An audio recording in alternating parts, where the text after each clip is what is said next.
Dear Heavenly Father, thank you for letting us have a wonderful week, and thank you for bringing us all together on this day. Let everyone have a good Sabbath, and please bless everyone here. In the name of Jesus, amen. I will be reading John 3:16.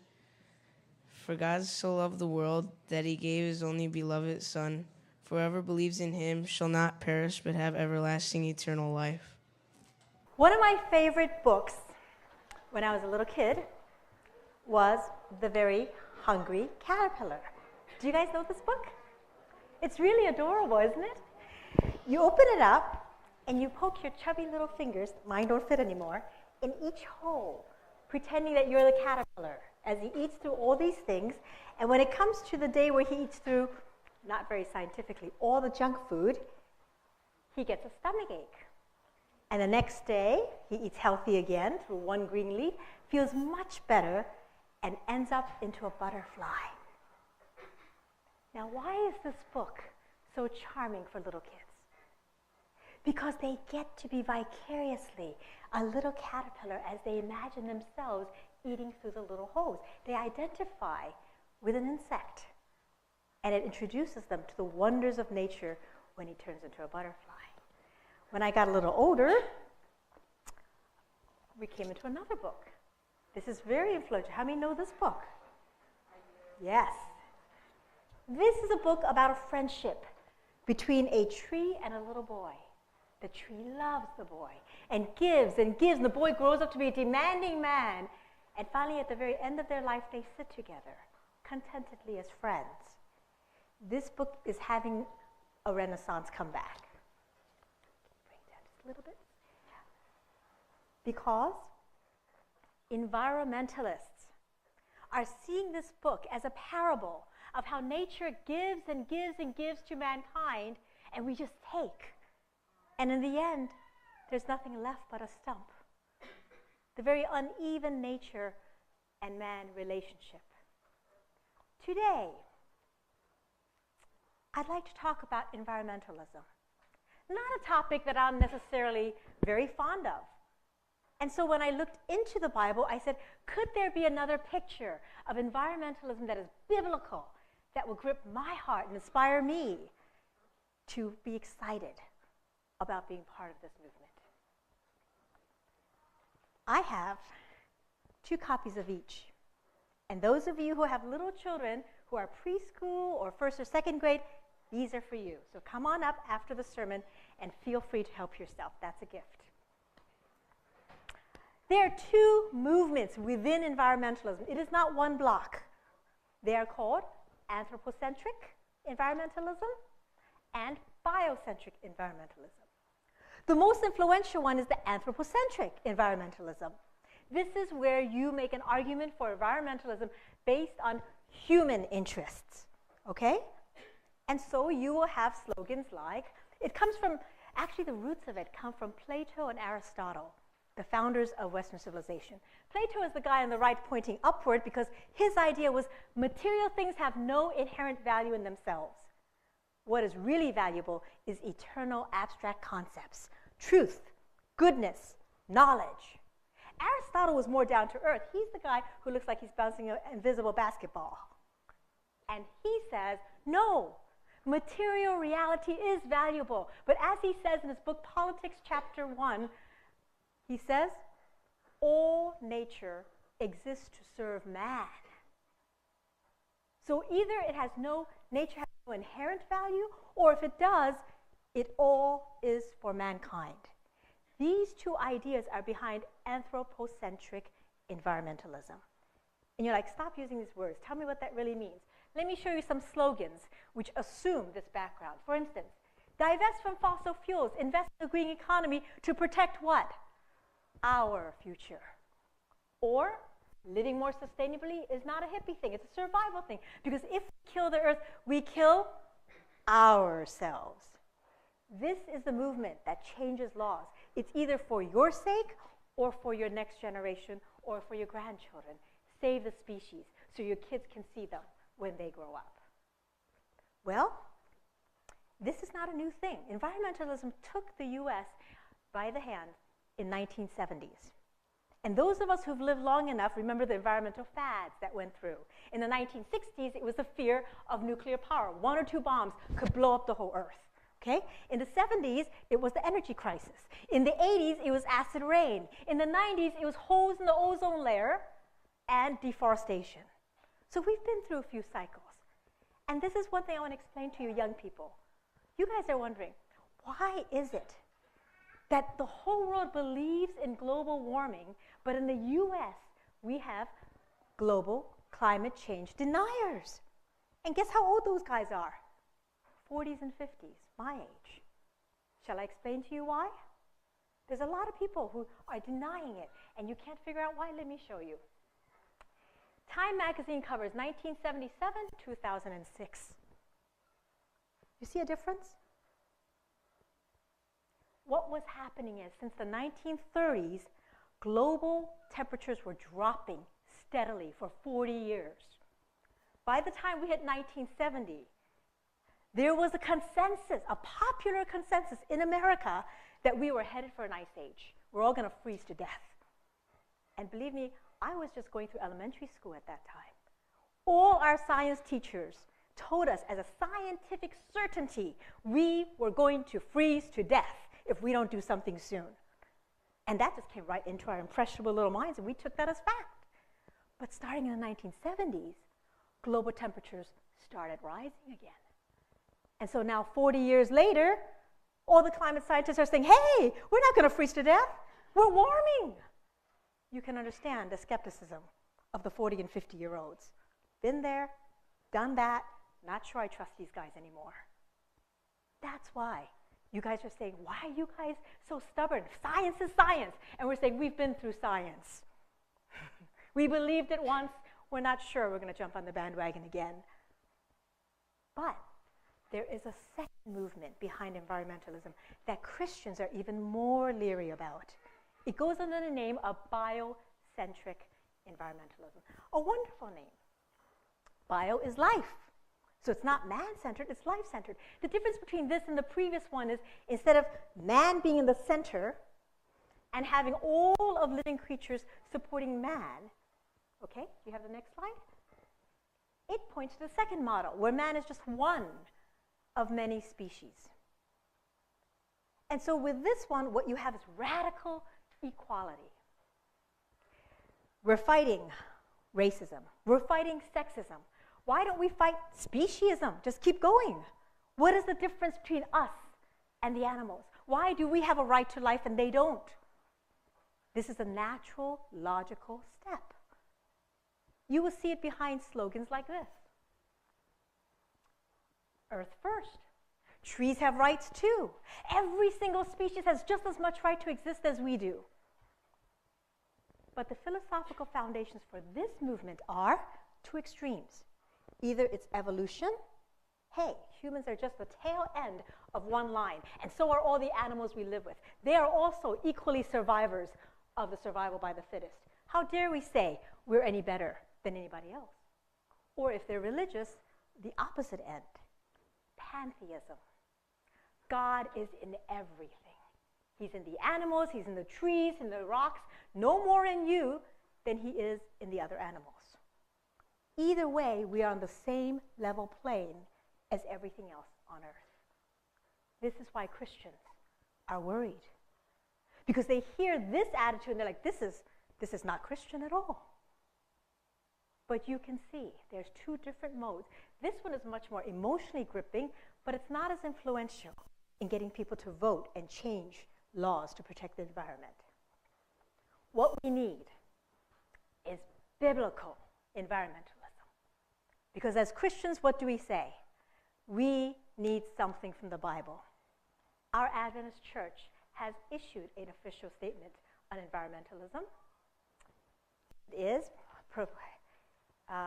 started in 1995, and this is what it says. It puts God at the center. Seventh-day Adventists believe that humankind was created in the image of God, thus representing God as his stewards to rule the natural environment in a faithful and fruitful way. June 29th, 1995. As Christians, God is the center. And God did not choose to make human beings out in space just a somersault through vacuous nothingness. He took humans and placed them in a specific environment with specific co-inhabitants of the earth. And so we need to go to Genesis, where we say, this is where it all started. What can we learn about environmentalism from the Bible? Today, I want to show you something. That Christians are too much in the guilt. We try too hard to follow everybody else into environmentalism and kind of just change the words a little bit. But what we're not doing right is we're not getting into the Bible. Because the Bible has an environmentalism vision and a theology and a model. And we've not been digging deep enough in our own resources. So there's 3 aspects I want to bring out to you today.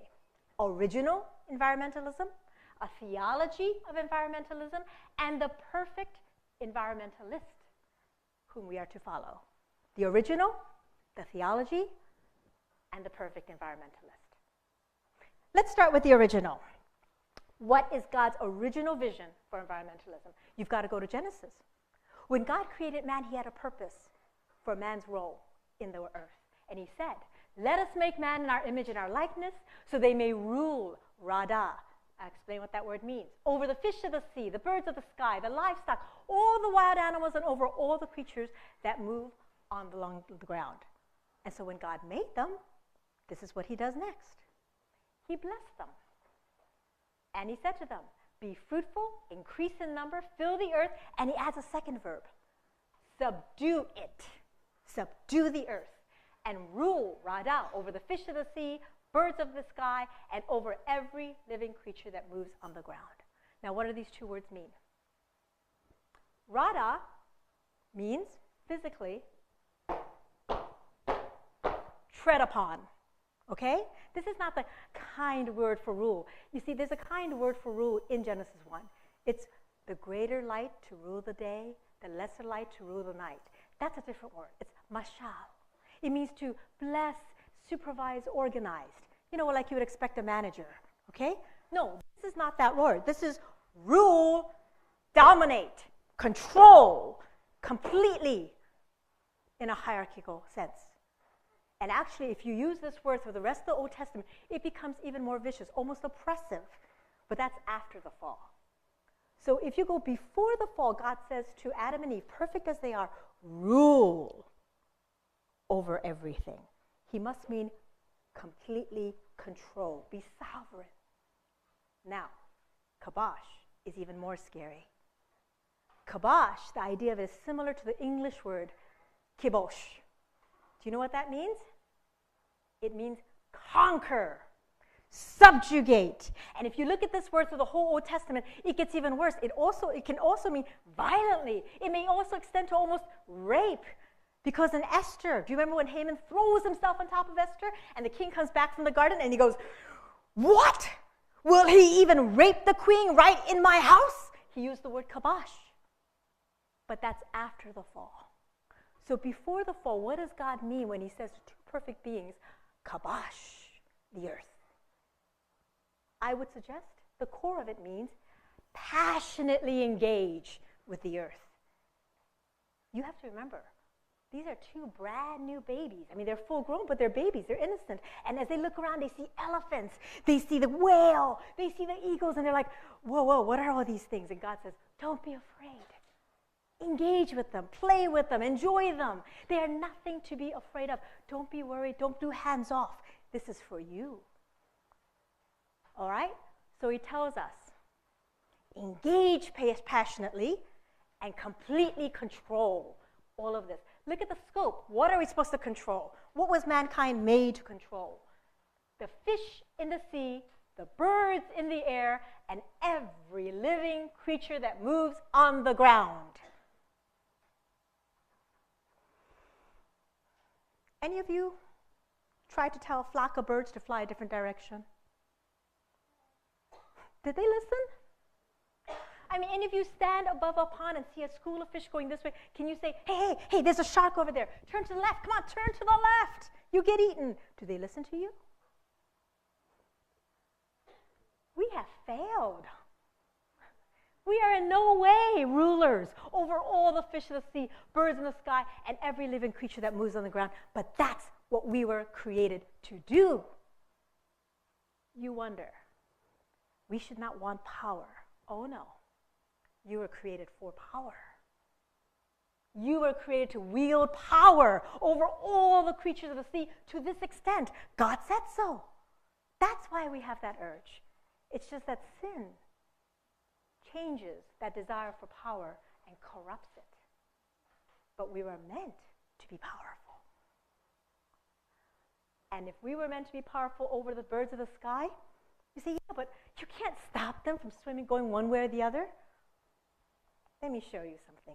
Birds voluntarily love to fly in strange and interesting and playful formations. Let me show you a video.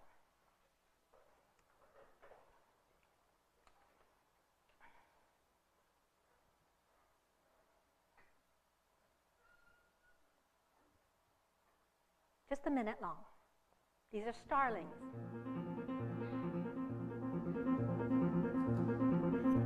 And there's a little sparrow hawk that cuts right through them once in a while.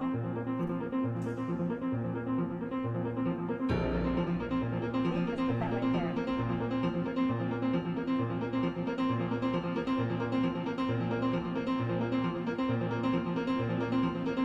And a little group joins us from the bottom.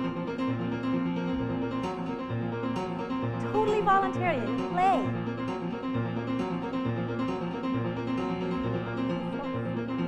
The hawk will again come through a little while later. There it goes.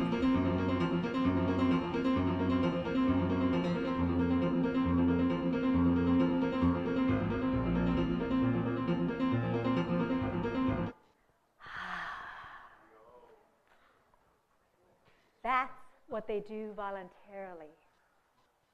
We were made to direct that. We were created to be able to control that. But if you want control, what is the best way to get absolute control? Is it by fear or is it by love? If you tell a dog that's scared of you, beg. It'll hesitate a little and it may start trying to beg, and as soon as you move toward it, what does it do? But if you tell a puppy that adores you, loves you, wants to please you, and you say beg, what does a dog do? And it just can't wait to tell you to hear the next command. What else do you want me to do? What else? What else? I'll do anything.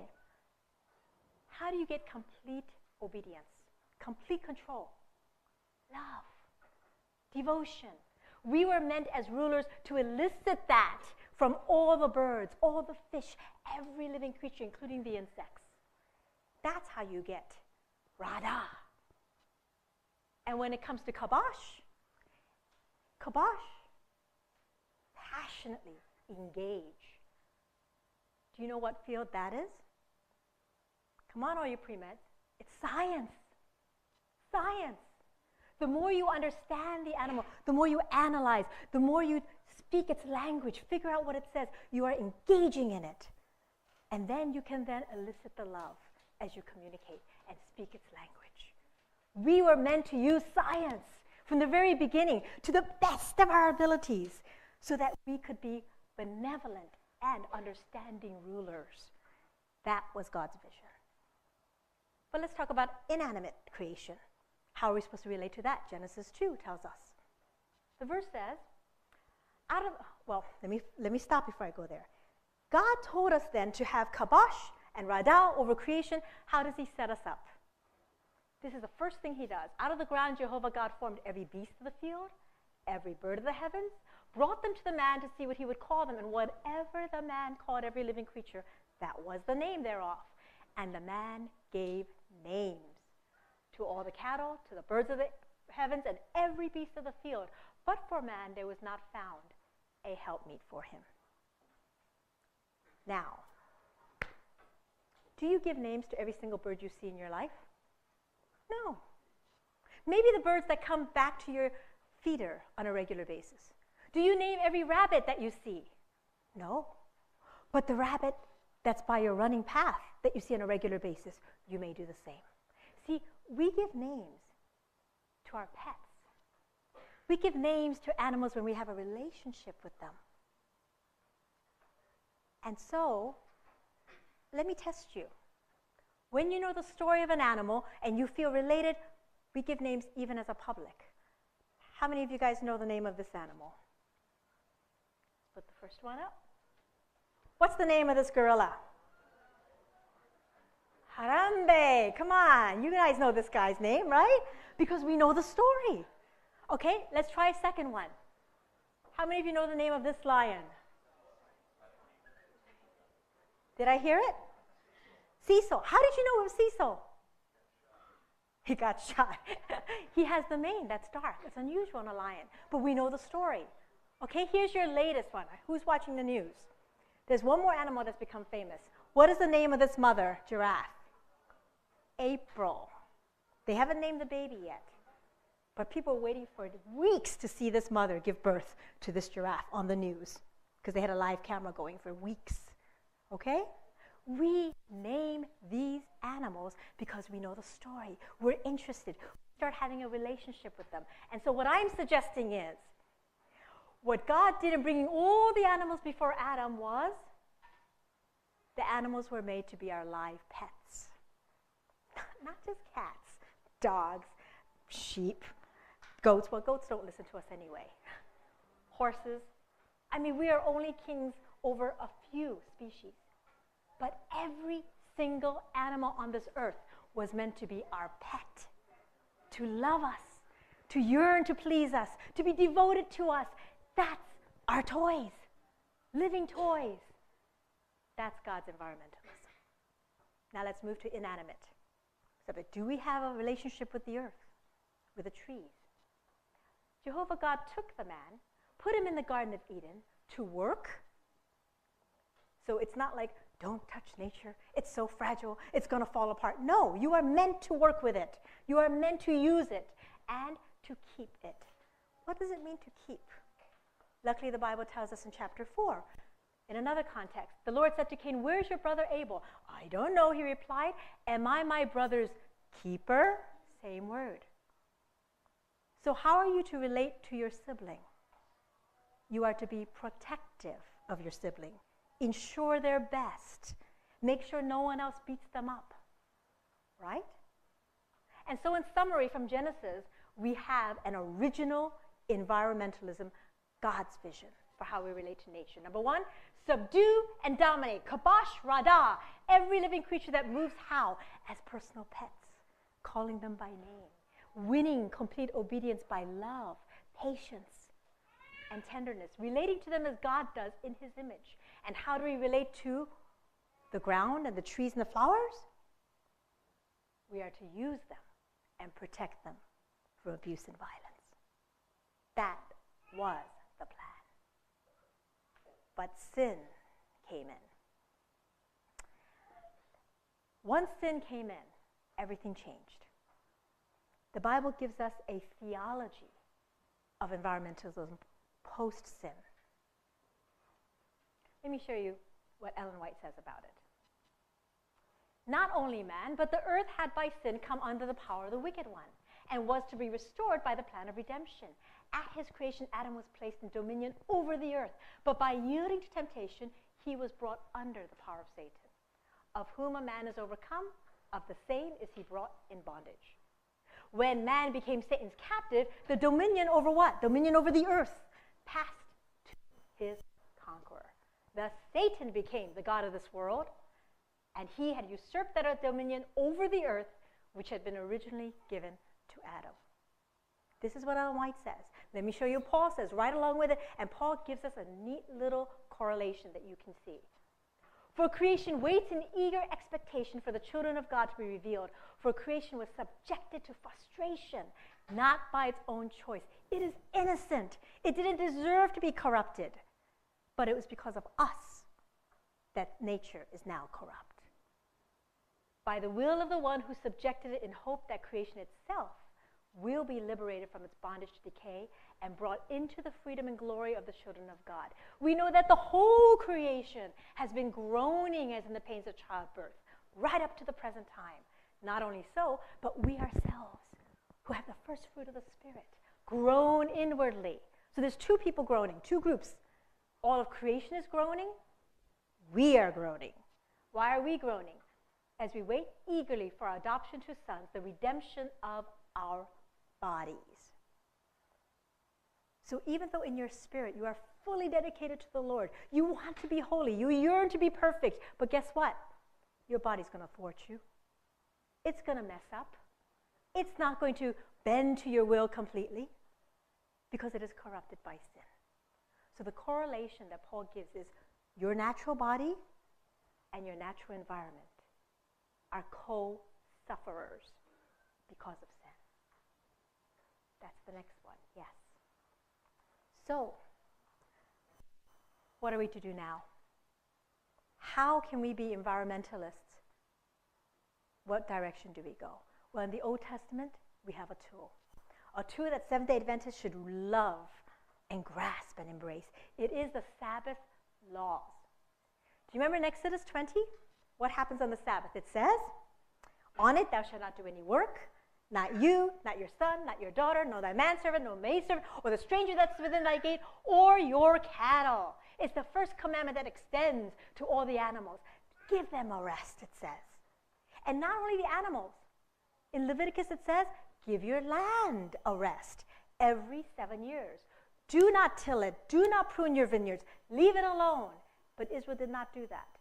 And so when they got sent into exile, Jeremiah said, 70 years the land will rest because you deprived it of its Sabbath.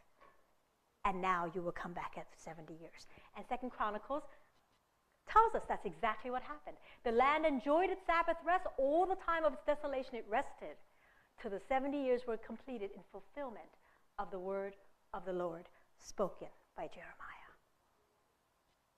That makes me wonder. You know in Revelation says, I will destroy those who destroy the earth. Could it be that the millennium is a Sabbath for the whole earth? For the fact that we have not given the whole earth a rest for thousands of years. And then the Lord will recreate it again. But let's get to the main point. Fine. You've shown me the picture of the original, which we are so nowhere close to. You've given me an idea of how we should have compassion on nature. Every time you see, you know what really gets to me as a mother, is in the news where they show an abused child. And I just get so upset. This poor innocent child is starved or beaten or whatever because the parents are selfish or neglectful or immature. And I think that's just wrong. But you know, I bet God feels that way about the animals and about nature. It is subjected to our selfishness, our immaturity, our neglectfulness. So let's get to the final model. Who is a perfect environmentalist? Who can we follow? How do we know what specific things we ought to do? Well, Jesus came to reveal all of that. Let's look at what he says. 4 things I want you to point out that God does as the perfect environmentalist, and then 3 things that he actually did when he was on earth. The 4 things start like, well, let's read what she says. She says, but Christ by his sacrifice paying the penalty of sin would not only redeem man, but recover the dominion. Dominion over what? The earth. Dominion over the earth, which he had forfeited. All that was lost by the first Adam will be restored by the second. So let's look at the 4 things that God does. Number 1, consider the ravens, Jesus says. They do not sow or reap. They have no storeroom or barn, yet God feeds them. How much more valuable are you than ravens? So all you guys who put out seed for the birds and birds, you are following the image of God. Then he says, consider how the lilies grow. They do not labor or spin. Yet I tell you, not even Solomon in all his glory was adorned like one of these. If this is how God clothes the grass of the field, which is here today and tomorrow is thrown into the furnace, how much more will he clothe you, O you of little faith? So all you gardeners, all you flower arrangers, all you people who try to make things as beautiful as possible in nature, you are following the image of God. The next one. Are not 5 sparrows sold for 2 pennies? Yet not one of them is forgotten by God. Do not be afraid. You are worth more than many sparrows. So biologists, forest rangers, all the people who tag animals to keep track of populations, you are working in the image of God. And the last one, and even the very hairs of your head are numbered. I don't know a single human being who knows every single hair on even one animal. We fall far short of God's meticulous knowledge of his creatures. But let's see what Jesus does. What does he actually do when he is incarnated and in the flesh? Number one, he got up, rebuked the wind, and said to the waves, "Quiet, be still." And the wind died down, and it was completely calm. May I suggest to you that we were supposed to control the weather. He did this in the flesh. Ellen White says everything Jesus does, connected to the power of God, we may be able to do. But after 2,000 years, we have no control over the weather. We fall far short of something that he demonstrated.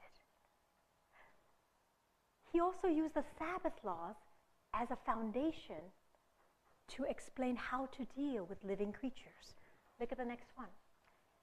This is the withered, crippled hand that he healed in the synagogue. If one of you has a sheep and it falls into a pit on Sabbath, will he not take hold of it and lift it out?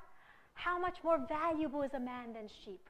Therefore, it is lawful to do good on the Sabbath. Sabbath is not for inactivity, it is to do good. We as Adventists, even as doctors, still balk. Why should I do surgery for a kyphotic woman who's bent over? Why should I do leg surgery on a crippled man who's been crippled for 38 years? Why should I do ophthalmologic surgery on a blind guy who was born congenitally blind? Why in the world should I do surgery on a withered hand? The guy's probably lived with it for years. On Sabbath? Well, don't think pulling a sheep out of a pit is easy. Let me show you. If you can do this much work, how much more you ought to do for humans on Sabbath. These two guys were walking along a field and they heard a bah, and they didn't see any sheep. So they followed the sound and they found a hole. Increíble. Pobrecita. Voy a ser famoso.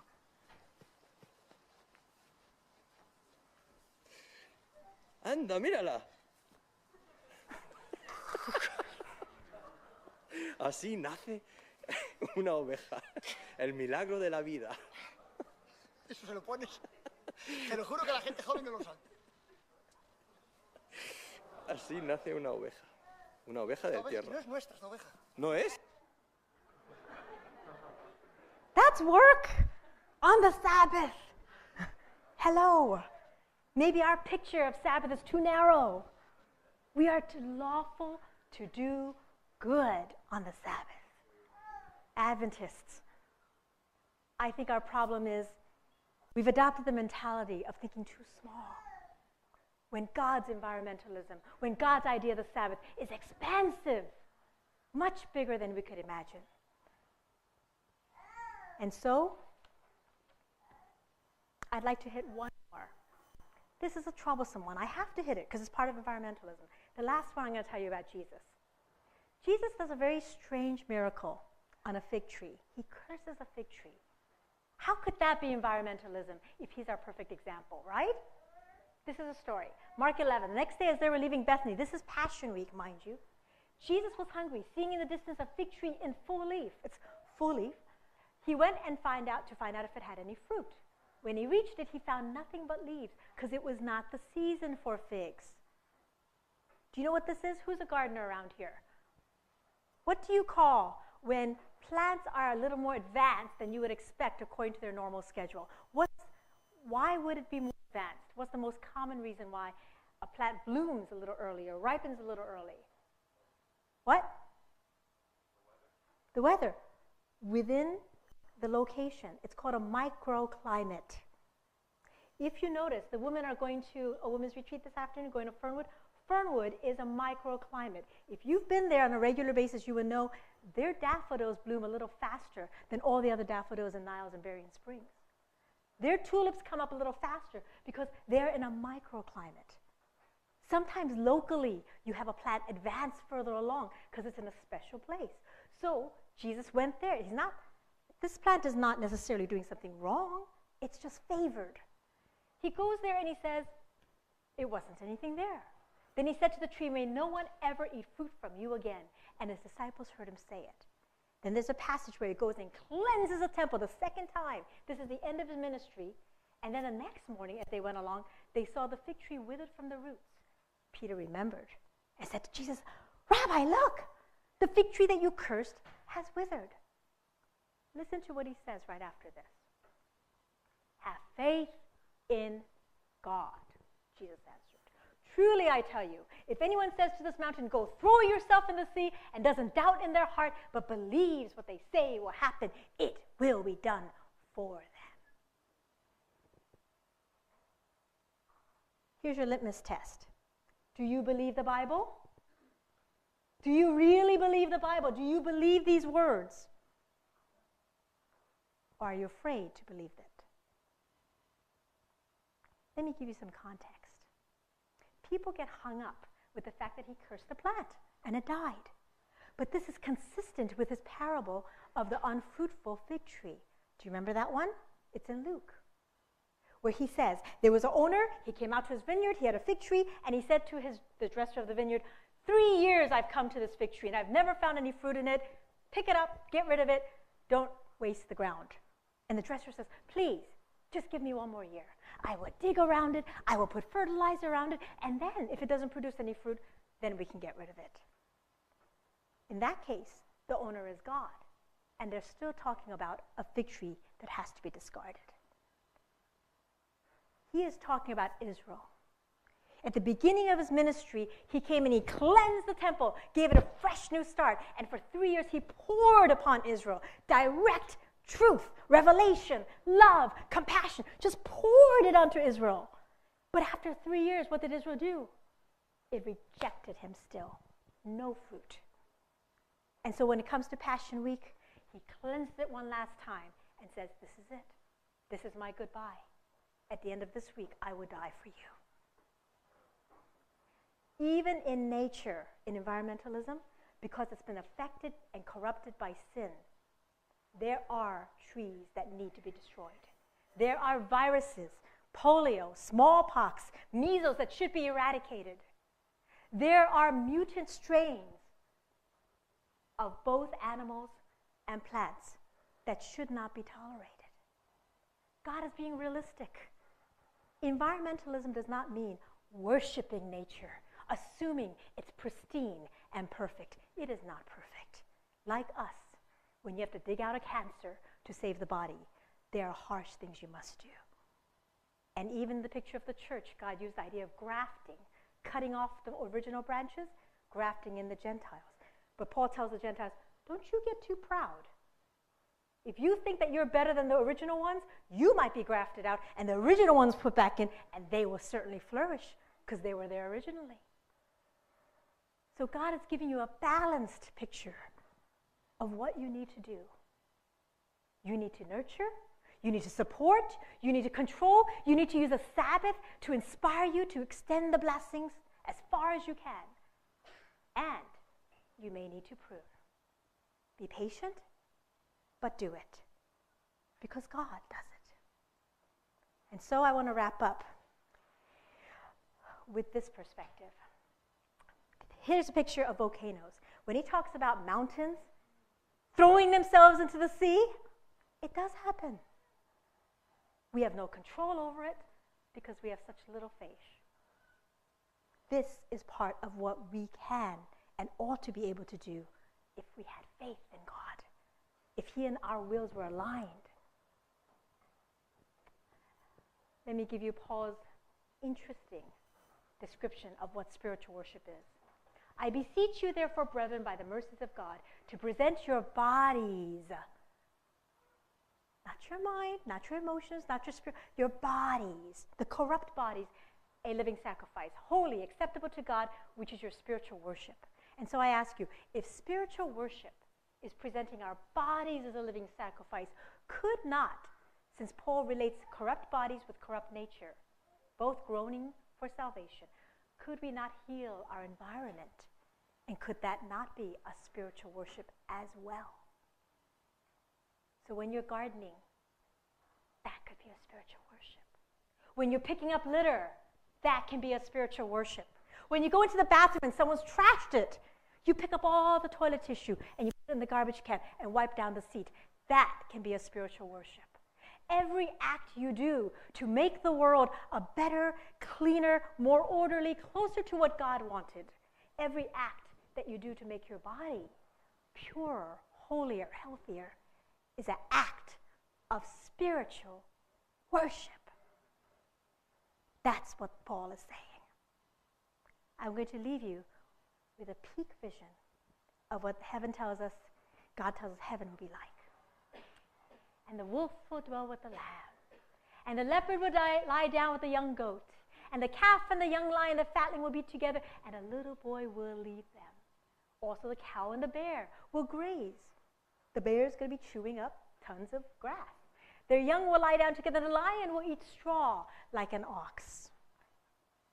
What you do for the environment now will build habits so that when God makes the world new, you will continue those habits into all eternity. Last week I sat at our little Morris Civic Theater downtown in South Bend and listened to Beethoven's Fifth. The South Bend Orchestra was playing Beethoven's Fifth. And we all sat there in the dark. We were still as anything, just listening to the wonderful sounds coming from the front. But you know what we're going to do in heaven? In heaven, I can imagine all of us sitting there on the grass, spaced apart enough, listening to Tchaikovsky's 1812 Overture at the ending. Dun, dun, dun, dun, dun, dun, dun. And you know what? Instead of just listening to the sound, you know what's going to happen? The birds will come crashing and swirling. You know, I can imagine all the animals trumpeting at the right time, and I can imagine in the end when you hear the bells crashing and the volume going, I can imagine a whole bunch of antelope stampeding right through the audience without stepping on anybody, just and this will be a 3D concert, 4D, because it will be perfectly timed because someone has trained them. Us. This is what we look forward to for all of eternity. The world of getting to know these animals adoring us, loving us, devoted to us, being able to use them, being able to play with them, being able to orchestrate them. Everything in heaven is up a whole nother notch. Don't you want that? Isn't that what God wanted and envisioned for us from the very beginning? And so let this be your spiritual worship. Present your bodies to the Lord as perfectly, as wonderfully as you can, and present this earth to the Lord as perfectly and wonderfully as you can, because the habits that you right now instill will fit you for heaven, and you will be doing them for the rest of eternity. Let's bow our heads.